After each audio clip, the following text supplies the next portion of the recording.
Hello viewers, இன்னைக்கு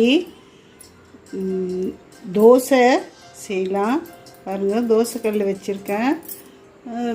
தோசைக்கும் egg dosa, முட்டை தோசை செய்யலான்னு பாருங்கள். தோசை மாவு பேட்டர் வீட்டையே அரைச்சது ரெடி பண்ணி வச்சுருக்கேன்.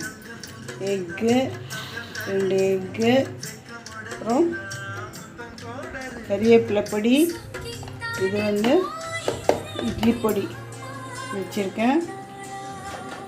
வெங்காயம், பச்சை மிளகாய், கொத்தமல்லி, கறிவேப்பிலை எல்லாம் அரிஞ்சு ரெடி பண்ணி வச்சுருக்கேன். வாங்க இந்த வீடியோக்கு போகலாம். தோசை ஊற்றலாம்.